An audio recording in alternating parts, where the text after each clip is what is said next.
Hej Line. Jeg vil så snakke i dag om sekant og tangenter. Og jeg tænker egentlig bare, at jeg rigtig gerne vil starte ud med at snakke om en tangent. En tangent, det kan man se på det her billede, den kommer bare til at være der hele tiden. En tangent, den, hvis jeg nu prøver lige at, som man kan se her, så er det en cirkel. Og så er det en ret linje, der skærer, sådan, den kun lige snit af toppen og fortsætter ud. Og den kan man så bruge til at selvfølgelig, altså hvis du har en kurve, så kan man bruge en tangent til at se, hvor henne toppen er. Så prøver jeg at stille det op her.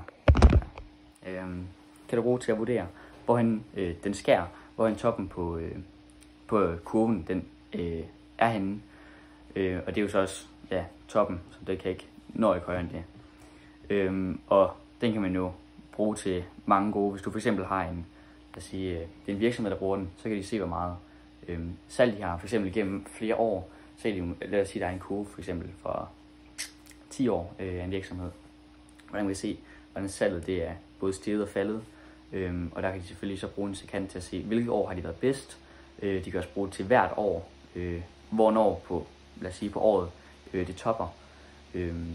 Så den kan være meget, meget, man kan bruge den til mange ting. Og selvfølgelig også nedad, hvor de også se, hvilke år har de været dårligst. Man kan også se på bunden, f.eks. en kurve, slet den der, hvornår har de været dårligst, og hvilken tid på året er de dårligst. Så har vi så lige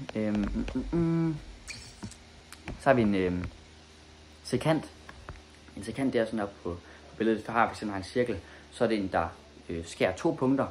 En ret linje, der skærer 2 punkter.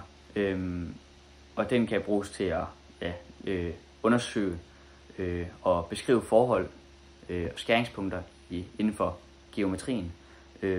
Og det er sådan en, du også kan bruge til at finde ud af, hvorhen det er, at 2 punkter krydser i forhold til hinanden. Jeg kan se, hvad jeg har skrevet her.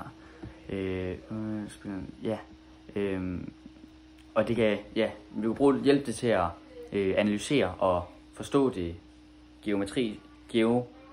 geometriciske og den sammenhængen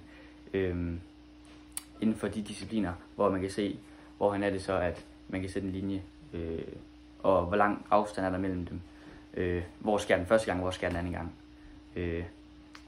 Så det var egentlig meget lige det. Meget simpel forklaring af de 2 billeder, som I kan se den. Så den der lige præcis skærer, er tangent, og den der skærer 2 punkter, er sekanten. Og det kan man se på billedet der.